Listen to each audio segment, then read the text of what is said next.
Hello everyone, welcome to unstoppable. I hope कि आप लोग अच्छे होंगे गाइस। न्यूज़ का जो है वो रोज़ आएगा आपका। द हिंदू का एनालिसिस एंड अदर न्यूज़पेपर का भी एनालिसिस आपको इसमें मिलेगा। तो ये एवरीडे मिलेगा। थोड़ा सा टाइमिंग का वो डिले होगा तो आप थोड़ा मैनेज करना, ठीक है। यहाँ पे है जुलाई 14 2023 दिल्ली सिटी एडिशन है। 22 पेज है, 12 रुपये इसका प्राइस है। आप लोग आई होप कि आप ये पेपर मंगवाते होंगे। नहीं मंगवाते हो तो मंगवाना शुरू करो, बिकॉज ये बहुत इंपॉर्टेंट है आपके एग्जाम पॉइंट ऑफ व्यू से, ठीक है। तो इसमें हम देखते हैं आज का टॉप न्यूज़ क्या है। तो देखो गाइज, आज का टॉप न्यूज़ ये है कि प्राइम मिनिस्टर नरेंद्र मोदी जो अपने देश के प्रधानमंत्री जी हैं, उन्होंने फ्रांस के साथ एक नए डील के ऊपर बातचीत करा है। और वो ये है कि 26 और न्यू रफाल हम लोग मंगा रहे हैं, जो कि भारत को मिलने वाला है। यानी कि 26 न्यू रफाल आएंगी। और इससे बहुत सारी चीज़ों में हम लोग देख सकते हैं कि जो हमारा मिलिट्री का जो सिक्योरिटी है और मिलिट्री पावर है, उसको और अच्छे से तगड़े तरीके से और ज़्यादा हम लोग मजबूत करने की के ऊपर बातचीत कर रहे हैं, ठीक है। हम लोगों की मिलिट्री सिस्टम वैसे भी बहुत ज़्यादा तगड़ी है। पूरे विश्व में यूँ कहा जाए तो काफ़ी स्ट्रांग है हमारी मिलिट्री पावर। बट हम लोग उससे और भी ज़्यादा पावरफुल बनाने के लिए भिन्न भिन्न प्रकार के नए नए हथियार, नए नए सिस्टम्स को मंगवा रहे हैं। तो उसी में अब मंगवाया जा रहा है 26, ठीक है ना। 26 न्यू एम रफाल फाइटर मंगवाया जा रहा है, ठीक है ना। और ये एयर कैरिंग क्राफ्ट है और साथ में 3 additional scorpion class diesel electric submarine भी मंगाया जा रहा है। देखो, 26 हमारे देश को क्या मिल रहे हैं? रफाल मिल रहे हैं एमजेट, जो कि है आपका एयरक्राफ्ट कैरियर, ठीक है। और 3 और नए स्कॉर्पियन क्लास के डीजल इलेक्ट्रिक सबमरीन मंगवा रहे हैं, ठीक है। तो ये है। और यहाँ पे ये कहा जा रहा है कि 36 टोटल हमारे पास एयरफोर्स के पास ये हो जाएंगे आपके रफाल, ठीक है। 26 यहाँ पे देख सकते हो और 22 सिंगल सीटर जेट भी हमारे पास आ रहा है। तो ये सारी चीज़ें हैं। तो सिंपल सी बात है कि इंडिया और फ्रांस का रिलेशनशिप काफ़ी मजबूत होता हुआ है। जब से हमारे देश के नए प्राइम मिनिस्टर ऑफ इंडिया आए हैं, तब से रिलेशनशिप में काफ़ी ज़्यादा बदलाव आए हैं। और इस तरीके से रफाल का डील काफ़ी अच्छे तरीके से किया गया है और रफाल हमारे देश के लिए बहुत इंपॉर्टेंट है। और ये चीज़ हम लोग कर रहे हैं, ठीक है। तो ये है रफाल का प्यारा सा फोटो जो आप देख सकते हैं। यहाँ पे थोड़ी सी बातें कही गई है, देख लेना, पढ़ लेना अगर मूड हो तो। यहाँ पे यमुना ने अपना ये वो क्राइसिस, जो यमुना क्राइसिस जो चल रहा है दिल्ली में, और लगभग 60 साल के बाद जो ये आया हुआ है, जो कि मैंने कल डिस्कस किया हुआ था। तो वाटर का लेवल जो है बहुत ज़्यादा हो गया है और लोगों को एक जगह से दूसरी जगह पे हस्तांतरित किया जा रहा है, ठीक है। उसके बाद बढ़ते हैं आगे, देखते हैं और क्या है न्यूज़। तो ये देख सकते हो दिल्ली की अभी सिचुएशंस क्या हो रखी है यमुना में पानी में फ्लड आने की वजह से। आज का एडिटोरियल बहुत महत्वपूर्ण है। जो आपने देखा, थंबनेल पे देखा है, एक्चुअली में वो अपने द्वारा बनाया गया नहीं है। एक्चुअली में उस एडिटोरियल से कुछ पार्ट को निकाल करके वहाँ पे डाला गया है आप लोगों के लिए। तो डायरेक्टली हम मूव ऑन करते हैं एडिटोरियल की तरफ, क्योंकि अब कोई भी न्यूज़ यहाँ पे देखने को नहीं मिल रहा है, ठीक है। तो फाइनली हम आ जाते हैं एडिटोरियल पे, ठीक है। तो एडिटोरियल पे आएंगे तो फर्स्ट एडिटोरियल कह रहा है कि unacceptable verdict in the constitutional sense, ठीक है। और ये देखो, ये जो शब्द हैं ये पूरा का पूरा मैं इस एडिटोरियल से यूज करूंगा। तो इसमें मेरा कुछ भी अपना बनाया हुआ चीज नहीं रहेगा। यहाँ पे आप देख सकते हो कि ये सुप्रीम कोर्ट के लॉयर हैं, सुप्रीम कोर्ट ऑफ इंडिया के लॉयर हैं, ठीक है ना। और इनके द्वारा ये आर्टिकल लिखा गया है और कहा गया है कि जो इलाहाबाद हाई कोर्ट ने अपना रिसेंट में जो जजमेंट दिया है, वो सच में कॉन्स्टिट्यूशनल सेंस से वो सही नहीं है, अनएक्सेप्टेबल है, ठीक है ना। उसे एक्सेप्ट नहीं किया जा सकता है। पूरे मामले को समझते हैं पहले। तो पहले देखो गाइस, इसमें 2 नाम आप लोग जानो, ठीक है ना। इसमें क्या है कि पहले मैं आपको बता दूं कि एक कपल जो लिव इन रिलेशनशिप में रह रहे थे, उन्होंने अपने प्रोटेक्शन के लिए पुलिस थाने में जाकर के कंप्लेन करा। लेकिन पुलिस ने कंप्लेन के अलावा एक्चुअली में इनका हरासमेंट करना शुरू कर दिया।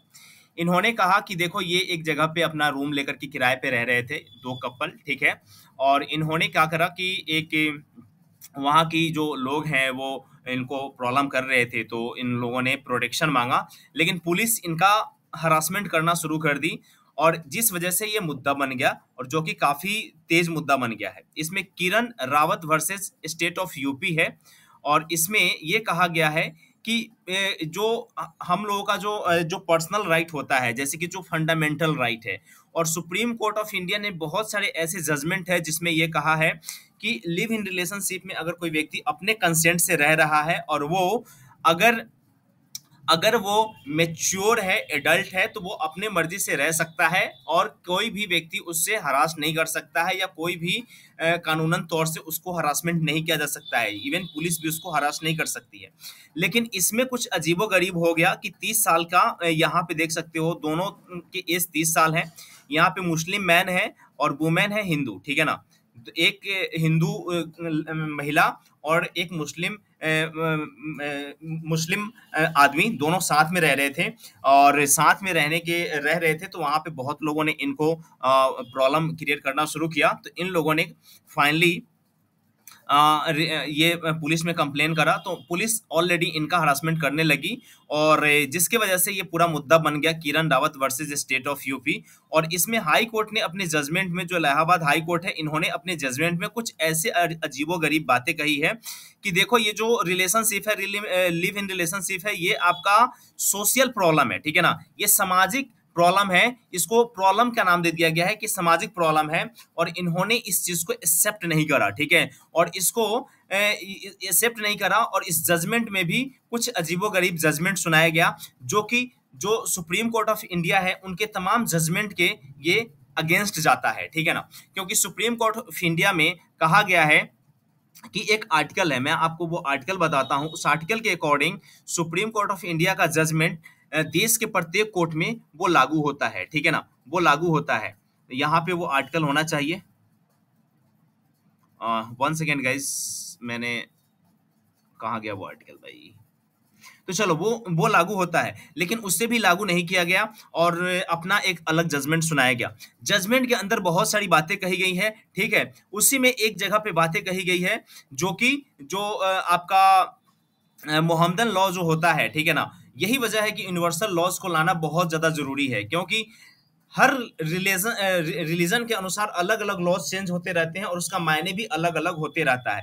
यहाँ पे देखो, बहुत सारे जजमेंट का यहाँ पे दिया गया है, जैसे कि डी वेलुस्वामी 2010, इंदिरा शर्मा 2013 और धनु लाल 2015, ठीक है ना? ये सारे जजमेंट यहाँ पे कोर्ट भी किए गए हैं, लेकिन यहीं पे कहा गया है कि हाई कोर्ट जो unnecessary reference to section 125 criminal procedure code which is the talk about the maintenance to wifes, ठीक है ना? ये सारी बातें इन लोगों ने यहाँ पे कर दिया है।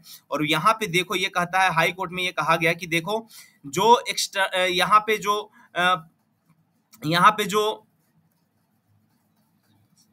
यहाँ पे जो कहा गया है, वो मैं यहाँ पे देखो, ये पढ़ना है, एक बार पढ़ लो, ठीक है ना? यहाँ पे मुस्लिम लॉज में कहा गया है कि शादी से पहले सेक्स के लिए अलाउ नहीं किया गया है, साथ में सेक्सुअल या लस्टफुल या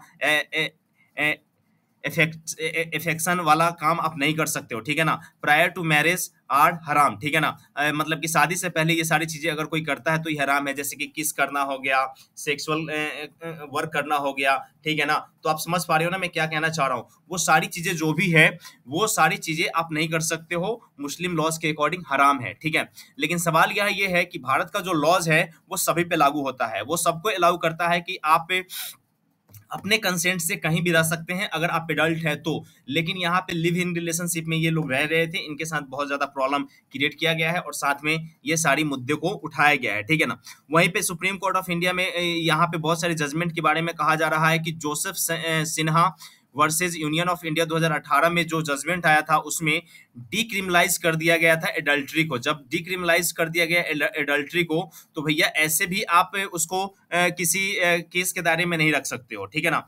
उसके बाद आप यहाँ पे देखो तो सेक्शन 377 में जो आपका सेम सेक्स रिलेशनशिप है, इसको भी बहुत हद तक डिक्रिमिनलाइज करने की कोशिश किया गया है। ऐसा नहीं है कि बहुत ज्यादा पूरी तरह से खत्म नहीं किया गया, लेकिन बहुत सारी जगह पे ये किया गया है। और यही आर्टिकल है जिसके बारे में मैं बात कर रहा था, आर्टिकल 141 कहता है कि सुप्रीम कोर्ट ऑफ इंडिया का जो भी जजमेंट है, वो भारत के देश के हर कोर्ट में लागू होगा, ठीक है ना? तो यही सारी बातें कही गई है, और इन्होंने इनका जो सुप्रीम कोर्ट ऑफ इंडिया के जो लॉयर हैं, इनका कहना यही है कि इलाहाबाद हाई कोर्ट ने जो जजमेंट, अपना जो वर्डिक्ट दिया है, वो कॉन्स्टिट्यूशनल सेंस से सही नहीं है। ऐसा जजमेंट नहीं देना चाहिए, जो कि गलत है, क्योंकि आप सिर्फ और सिर्फ समाज के प्रॉब्लम को ही, अगर सामाजिक स्टिग्मा को ही अगर आप बीच में रख करके देखोगे, सेंटर में रख के देखोगे, तो इंडिविजुअल्स जो राइट है उसका क्या हो सकता है, ठीक है ना। क्योंकि अगर आप इंडिविजुअल्स राइट को प्रोटेक्ट नहीं करोगे तो सामाजिक चीज को लेकर के या धर्म को लेकर के आप उसको बढ़ावा देंगे, तो ये वाकई में सही नहीं है। और कहीं ना कहीं इससे आर्टिकल से ये बात वाकई में बहुत ज्यादा सामने आ रहा है कि क्या ऐसा कोर्ट कर सकती है या कोर्ट ने ऐसा नहीं करना चाहिए, क्योंकि कहीं ना कहीं इंडिविजुअल्स राइट को प्रोटेक्ट करने की बात चलती है। जैसे कि संविधान लिखा गया तो वहां पे रिट लिखा गया कि हाँ भैया, आर्टिकल 32 के अकॉर्डिंग हाई कोर्ट आर्टिकल 226 के अकॉर्डिंग और सुप्रीम कोर्ट आर्टिकल 32 के अकॉर्डिंग रीट जारी कर सकती है और वो लोगों के राइट्स को प्रोटेक्ट कर सकती है। लेकिन यहाँ पे जो राइट्स का हनन हो रहा है उसका आप क्या कर सकते हो, क्योंकि आपने सोशल प्रॉब्लम कह करके और सामाजिक समस्या कह के इस चीज को टाल नहीं सकते हैं, क्योंकि यहाँ पे इंडिविजुअल्स राइट का भी अपना एक सवाल होता है और स्टेट उसको वायलेट नहीं कर सकती है।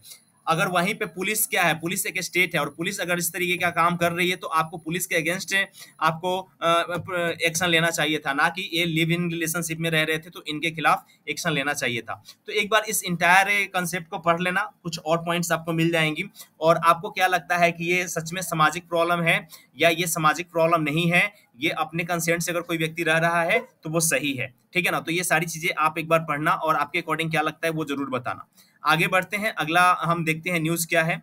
तो गाइस फिर से ये यहाँ पे ये फ्लड वाला सिचुएशन देखो काफी तगड़े तरीके से बढ़ गया है, ठीक है ना। उसके बाद ये देखो कि जो फर्स्ट जीएसआई सर्वे किया गया है सियाचिन में, वो किया गया था 1958 में बीके रैना द्वारा, ठीक है ना। तो इसी के ऊपर बातचीत चल रहा है कि जो सियाचिन ग्लेशियर है उसके ऊपर जो हिस्टोरिकल कुछ पॉइंट ऑफ व्यू रखा गया है, तो इसको एक बार पढ़ना, क्योंकि ऑलरेडी बहुत टाइम हो चुका है, मैंने एक आर्टिकल डिस्कस कर लिया है, ठीक है। अब देखते हैं कि अगला न्यूज क्या है। तो आगे का जो भी छोटा मोटा टॉप न्यूज होगा उसके ऊपर हम बातचीत कर लेते हैं। यहाँ पे देखो यूरोपियन पार्लियामेंट ने इंडिया से आस्क किया है prominently end of the Manipur violence. देखो इन लोगों के पास सच में अगर काम धंधा नहीं होता है तो हमारे मुद्दे में इन लोगों का कूदने का काम है।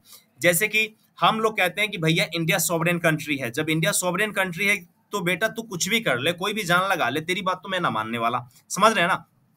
तो वही इंडिया कहना है कि भैया हम सोवरेन कंट्री है, हम अपने मुद्दों को अच्छे से सॉल्व कर सकते हैं, हमें किसी भी एक्सटर्नल चीजों की आवश्यकता नहीं है। हमने आपसे जाकर के राय मांगने की कोशिश नहीं करा है कि आप आकर के मुंह खोल करके मुझे राय दे रहे हो कि हाँ ऐसा ऐसा कीजिए, ऐसा वैसा कीजिए, ठीक है। तो इस चीज को जब रिजेक्ट किया गया तो इन लोगों ने अपना ही कुछ बातें बना करके गवर्नमेंट को क्रिटिसाइज किया, जो कि सही नहीं है, ठीक है ना। तो यहाँ पे और देखते हैं आगे और क्या है न्यूज। तो यहाँ पे देखो सेंटर लिस्ट किया है न्यू बिल, ये सेंट्रल विस्टा जो प्रोजेक्ट चल रहा है उसके ऊपर एक ऑर्डिनेंस पास हुआ है, आने वाला है, तो उसके ऊपर है, ठीक है। Ukraine war not priority to G20 presidency से इंडिया, ठीक है। तो ये था। और उसके बाद ये देखो ये बहुत इंपॉर्टेंट है, लगातार मैं पिछले 3-4 दिन से इसको कवर कर रहा हूँ। इंडिया ने थर्ड मिशन जो है मून मिशन उसको लॉन्च आज होने वाला है, ठीक है ना। 2:35 पे इसरो के द्वारा इसे लॉन्च किया जाएगा। तो इस चीज को आप देख सकते हो अपने टीवी पे, और आज पूरा दिन यही चलने वाला है, ठीक है। तो और आगे बढ़ते हैं, और फिर यहाँ पे देख सकते हो ये सारी चीजें सेकेंड लॉन्च वगैरह ये सब हो रहा है, गूगल का चैट जीपीटी, ठीक है। और क्या है, तो देखो गाइस आज के न्यूज में बस एक एडिटोरियल जो काफी इंपॉर्टेंट था, जो कि मैंने आप लोगों के साथ डिस्कस करा। उसके बाद एक और है जो कि साइंस से रिलेटेड है, वो ये है कि इंडिया में डायबिटिक का और टीबी का प्रॉब्लम बढ़ता ही जा रहा है, ठीक है ना। और ये वर्स कंडीशन है, ये तो बात सही है कि इंडिया में जिस तरीके से डायबिटीज और टीबी का प्रॉब्लम बढ़ रहा है, इस चीज के ऊपर गवर्नमेंट को एक्शन लेना बहुत ज्यादा जरूरी है। क्योंकि जब से कोविड आया है और कोविड का इंजेक्शन वगैरह लिया गया है, तब से इसका इम्पैक्ट कुछ ज्यादा ही देखने को मिल रहा है, समझ रहे हैं ना। तो ये सारी चीजें हैं, तो यही है मुद्दा, और इसके बाद और कोई कुछ नहीं है। तो ये रहा आज का पूरा न्यूज द हिंदू का एनालिसिस, और आई होप कि आपको पसंद आया होगा। वीडियो अच्छी लगी हो तो like, rate, review and share करना मत भूलिएगा, और एडिटोरियल को जरूर पढ़िएगा, और आपका क्या राय है जरूर कमेंट बॉक्स में कमेंट करके बताइएगा। तो thank you so much everyone, जय हिंद।